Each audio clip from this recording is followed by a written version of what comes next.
फरवरी मार्च महीने पर यदि आप भिंडी की खेती करते हैं तो बाजार भाव काफ़ी अच्छे देखने के लिए मिलेंगे।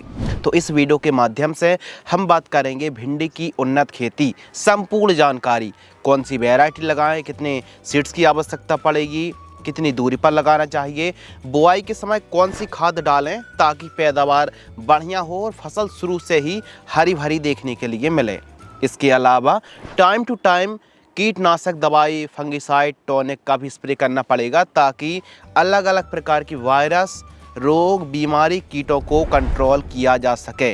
इसके अलावा खाद शेड्यूल की जानकारी मिलेगी और भिंडी की फसल पर मोज़ेक वायरस, पीलापन, फलों में टेढ़ापन, फल कठोर होने लगते हैं, कमज़ोर ग्रोथ है, इल्ली और फली छेदक का प्रकोप खूब ज़्यादा देखने के लिए मिलता है।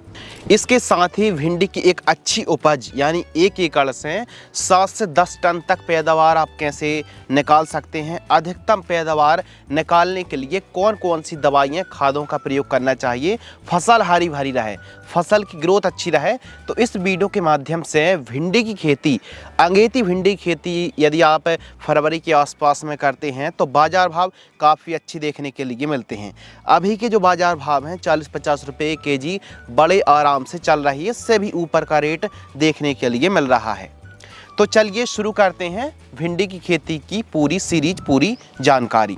सबसे पहले बात करते हैं समय। तो जितना जल्दी सर्दियों के समय या फिर सर्दी ख़त्म होने के पहले भी आप यदि भिंडी को लगाते हैं तो रेट अच्छा मिलता है। अभी भी आप जितना जल्दी हो सके फरवरी महीने पर आप भिंडी को लगा दीजिए। इस समय सर्दियों में लगाई गई भिंडी ठंड और गर्मी भर चलती है, यानी मोटी मुनाफा, मोटी कमाई यह क्रॉप देती है और भिंडी के रेट सबसे ज़्यादा इसी टाइम होते हैं। तो ज़्यादा देर ना करती हुई यह छोटे पैक बड़े धमाका को भिंडी की खेती इस समय पर ज़रूर करें और फरवरी महीने पर आप भिंडी को लगाएंगे तो अंकुरण, जर्मिनेशन, ग्रोथ की भी समस्या नहीं आएगी। तो इस समय सही टाइमिंग यही है कि अभी फरवरी मार्च पर, फरवरी के आसपास जितना जल्दी हो सके लेट ना करें, भिंडी को तुरंत लगाएं। उन्नत और बेस्ट किस्मों के बारे में बात करते हैं। नंबर 6 नॉन हेम्स की जो सम्राट के नाम से वैरायटी आती है, A1 सेगमेंट, इस वैरायटी को भी आप लगा सकते हैं। नंबर 5 VNR की रिया वैरायटी आती है, इसको भी आप लगा सकते हैं। नंबर 4 इंडो अमेरिकन की इंडम माधुरी के नाम से आती है, माधुरी वैरायटी को भी आप लगा सकते हैं। नंबर 3 नामधारी सीड्स की NS 862 को भी लगा सकते हैं, ये भी बढ़िया वैरायटी है। और नंबर 2 सिजेंटा कंपनी की OH 102 वैरायटी को भी लगा सकते हैं। नंबर 1 है एडवांटा की राधिका वैरायटी, राधिका को भी आप लगा सकते हैं। और राधिका सीड्स की कीमत लगभग 1 केजी 6,500 रुपये के आसपास कीमत देखने के लिए मिलती है। तो यह 5-6 किस्में और सबसे उन्नत सिजेंटा, नामधारी और एडवांटा की खासकर राधिका वैरायटी को ही ट्राई करें। यह जो किस्में हैं इनकी उपज और पैदावार काफ़ी बढ़िया देखने के लिए मिलती है, ग्रोथ भी शानदार होती है। तो इन किस्मों को आप लगा सकते हैं। प्रति एकड़ सीड्स 1 एकड़ में लगभग 1.5 किलोग्राम 1.5 केजी सीड्स की रिक्वायरमेंट पड़ेगी प्रति एकड़। लाइन से लाइन की दूरी 3 फीट और पौधे से पौधे की दूरी 2 फीट रखते हैं तो 1.5 केजी के आसपास सीड्स लगता है। थोड़ा बहुत कम ज़्यादा भी रिक्वायरमेंट के हिसाब से, डिस्टेंस के हिसाब से कम ज़्यादा सीड्स लग सकता है। तो इसके अलावा बेसल डोज, बढ़िया खेत की तैयारी कर लें, मिट्टी भुरभुरी करा लें, साफ सफाई बढ़िया रखें और बढ़िया तरीके से खेत की तैयारी करें। उसके बाद बुआई के समय जो आपको खाद डालनी है, DAP आपको लेना है 1 एकड़ की दर से कम 30 KG, single super phosphate powder form वाली कम से कम 50 केजी प्रति एकड़, MOP muriate of potash 20 KG और गोबर खाद भी उपलब्ध है तो 1-2 ट्राली भी बिखेर दीजिए यदि उपलब्ध है तो। काफ़ी क्षेत्रों पर वाइट ग्राफ दीमक की समस्या भी जड़ों के पास आने लगती है तो एक दानेदार कीटनाशक रीजेंट अल्ट्रा, बिकोटा, फ्यूरी या फिर बर्टाको, इनमें से कोई भी एक कीटनाशक लगभग 3 से 4 केजी के आसपास इस्तेमाल करना चाहिए।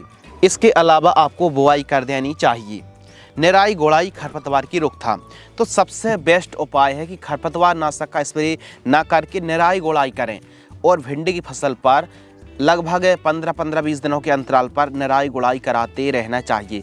खरपतवार मुक्त रखेंगे, साफ सफाई रखेंगे तो वाइट फ्लाई का ही प्रकोप कम होगा, रोग बीमारी कम आएगी। और वाइट फ्लाई के बढ़िया स्प्रे शेड्यूल चलाएंगे तो वायरस भी अच्छा कंट्रोल हो जाएगा।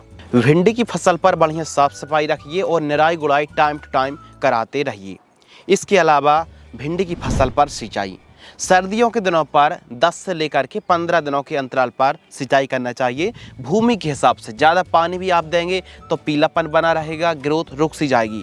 तो थोड़ा सा ड्राई करके थोड़ा सूखा सूखा करके पानी देंगे जब फसल डिमांड करे तो उस हिसाब से आप इरिगेशन को चलाएं। इसके अलावा स्प्रे शेड्यूल जो भिंडी की फसल पर अति आवश्यक है, क्योंकि भिंडी की फसल पर अलग अलग प्रकार की रोग बीमारी आती हैं। जैसे प्रमुख बीमारियों की बात करें तो मोज़ेक वायरस, जो पीलापन, पत्तियां सिकुड़ने लगती हैं, पत्तियों में पीलापन दिखने लगता है, इस प्रकार मोज़ेक वायरस। तो इसको कैसे कंट्रोल किया जा सकता है? इसको नियंत्रित करने के लिए रस चूसक कीट, थ्रिप्स, माइट और वाइट फ्लाई, इनके प्रॉपर स्प्रे शेड्यूल आप चलाते हैं और रेजिस्टेंस वैरायटी को लगाते हैं तो काफ़ी हद तक यह बीमारी कंट्रोल रहती है। सफ़ेद मच्छर आता है, जैसिड आता है, थ्रिप्स है, लीफ स्पॉट है, रस्ट है, विलाइट है, माइट है, पीलापन है, फलों में टेढ़ापन, कमज़ोर ग्रोथ है और ख़ासकर फली छेदक का प्रकोप, सुंडी का प्रकोप, इल्लियों का प्रकोप अवश्य ही होता है। इनको नियंत्रित करने के लिए आइए बात करते हैं भिंडी की फसल पर पहला जो स्प्रे है। बुआई से 18 से 20 दिन के आसपास की जब फसल होती है भिंडी की, तो इस समय आप कॉन्फिडोर ले सकते हैं। जैसे इमिडाक्लोरप्रिड आती है 17.8% SL, इसका डोज आपको लेना है 15 ml। और इसके साथ माइक्लोब्यूटानल जो आती है डाउ एग्रोसाइंस की सस्थेन के नाम से 10 ग्राम, इन दोनों को 15 लीटर पानी में घोल करके स्प्रे कर सकते हैं। इसके अलावा सेकंड स्प्रे की बात करें तो सेकंड स्प्रे कब 25, 30, 32 या फिर 28, 30 दिन के आसपास की फसल होती है तो प्रोक्लेम 10 ग्राम के लगभग, और इसके साथ आपको लेना है प्रोपिनेप, यानी एक फंगीसाइड और एक कीटनाशक बायर की एंट्राकोल फंगीसाइड आपको 40 ग्राम लेना है और प्रोक्लेम आपको 10 ग्राम लेना है। 15 लीटर पानी में घोल करके छिड़काव कर सकते हैं। तीसरा जो स्प्रे है 40 से 50 दिन के आसपास की जब हमारी फसल होती है तो एक प्रमोटर स्प्रे करेंगे, एक कीटनाशक और एक NPK, जो कि फूल बूस्टिंग में, ग्रोथ में और कीटों को नियंत्रित करेगी।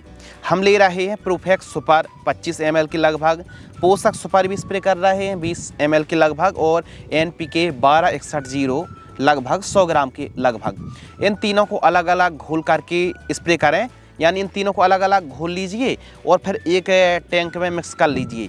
15 लीटर की दर से स्प्रे आप कर सकते हैं। चौथा जो स्प्रे 65-70 दिन के आसपास की फसल होती है तो सफ़ेद मच्छर को कंट्रोल के लिए, इल्लियों को नियंत्रित के लिए और फंगस को नियंत्रित करने के लिए एक फंगीसाइड और 2 कीटनाशक स्प्रे कर रहे हैं। सिजेंटा की सिमोडस आती है जो कि रस चूसक कीटों पर अच्छा काम करती है, इल्लियों पर बेहतरीन रिजल्ट दिखाती है, 24 ml के लगभग। इसके साथ एस्टाइमप्रिड ले रहे हैं जो सफ़ेद मच्छर को नियंत्रित करती है और एक फंगीसाइड जैसे UPL की साप के नाम से आती है। तो UPL की साप 40 ग्राम, एस्टाइमप्रिड 10 ग्राम और सिमोडेस 24 ml। इनका स्प्रे 15 लीटर की दर से करना चाहिए। 5वां स्प्रे 90 से 100 दिन के आसपास की फसल होती है तो 5th स्प्रे में हम ले रहे हैं एक कीटनाशक जैसे बायर कंपनी की सोलेमन इंसेक्टिसाइड। इसमें क्या है? इसमें है बीटा सल्फोथ्रीन और इमिडाक्लोरप्रिड 12 ml पर्याप्त है। एक है प्लांट ग्रोथ रेगुलेटर ले रहे हैं हाइट को कंट्रोल करने के लिए, प्लानोफेक्स 4 ml। इसके अलावा धानुका कंपनी की कोनिका फंगीसाइड ले रहे हैं जिसमें कासुगामाइसिन कॉपर ऑक्सीक्लोराइड का कॉम्बिनेशन है। इसको लेना है आपको 25 से 30 ग्राम के लगभग। और एक ले रहे हैं हम माइक्रो न्यूट्रिएंट, जो चिलेटेड माइक्रो न्यूट्रिएंट आता है जैसे BASF कंपनी का लिवरेल के नाम से आता है। इसका डोज है 25 ग्राम। इनको मिक्स करके 15 लीटर की दर से आपको स्प्रे करना चाहिए। तो इस प्रकार यदि आप स्प्रे शेड्यूल चलाते हैं तो कीट फंगस कंट्रोल होंगे और बढ़िया ग्रोथ देखने के लिए मिलेगी। यानी प्रॉपर आप कीटनाशक फंगीसाइड का स्प्रे शेड्यूल चलाते हैं, सफ़ेद मच्छर की दवाई डालते हैं तो वायरस भी कंट्रोल रहता है। और यदि आप थोड़ा सा लापरवाही बरतते हैं, वाइट फ्लाई को कंट्रोल नहीं करते हैं तो मोज़ेक वायरस तेज़ी से फैलता है और फिर आसानी से कंट्रोल नहीं होता है। यदि खेत पर मोज़ेक वायरस ग्रसित पौधे दिख रहे हैं तो उनको उखाड़ के कहीं दूर ले जा कर के मिट्टी के अंदर गड़ा दीजिए। इसके अलावा बात करते हैं खाद शेड्यूल। भिंडी की फसल पर खाद शेड्यूल बहुत ज़्यादा ज़रूरी है, इम्पोर्टेंट है। टाइम टू टाइम यदि आप खाद दवाइयों का प्रयोग करेंगे तो रिजल्ट अच्छे मिलेंगे। पहली खाद 25 दिन के लगभग की जब क्रॉप होती है तो इस समय यूरिया यानी नाइट्रोजन और सीवीड का हम इस्तेमाल करने वाले हैं। कब? 25 दिन के आसपास बुआई से आपको लेना है यूरिया खाद 15 किलोग्राम, सागरी का दानेदार आपको लेना है 10 किलोग्राम के लगभग, यानी इसमें भी सीवीड है।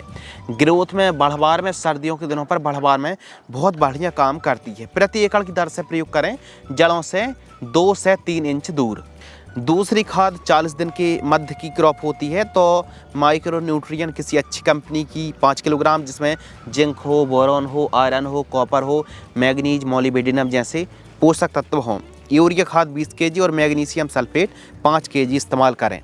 तीसरी खाद जब 60 से 70 दिन के आसपास की क्रॉप होती है तो ह्यूमिक एसिड 500 ग्राम, फेरस सल्फेट 5 केजी के लगभग और यूरिया खाद आपको लेना है लगभग 20 केजी के आसपास। इनका इस्तेमाल प्रति एकड़ की दर से आपको प्रयोग करना चाहिए। तो इस प्रकार टाइम टू टाइम खाद दवाइयों का प्रयोग करना चाहिए और ग्रोथ अच्छी हो तो इसके लिए NPK 19-19-19 का स्प्रे कर सकते हैं। चेलेटेड माइक्रो न्यूट्रिएंट भी भिंडी पर बहुत अच्छा काम करते हैं। तो इस प्रकार आप भिंडी की खेती पर स्प्रे और खाद शेड्यूल चला सकते हैं।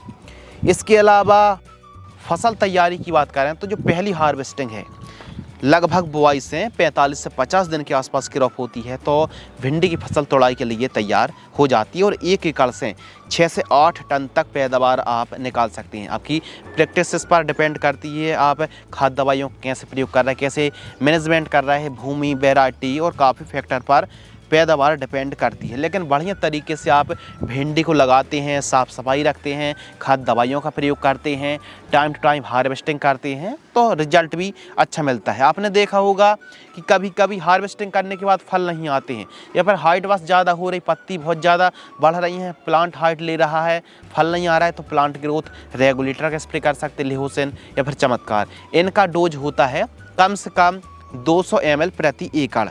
तो PGR का भी स्प्रे आपको करते रहना चाहिए। लागत की बात करते हैं तो लागत 1 एकड़ में 30 से 35 हज़ार रुपये के आसपास लागत लग जाती है। तो इस प्रकार यदि हमारे किसान भाई फरवरी महीने के आसपास, फरवरी मार्च महीने पर जितना जल्दी हो सके भिंडी को लगाएंगे तो रेट भी अच्छे मिलेंगे और कमाई भी यह कम लागत में अच्छी कमाई दे जाती है। तो हमारे किसान भाई इस प्रकार भिंडी की खेती से अच्छी कमाई कर सकते हैं। यदि आपको यह जानकारी पसंद आती है तो वीडियो को लाइक और चैनल को सब्सक्राइब जरूर करें। धन्यवाद।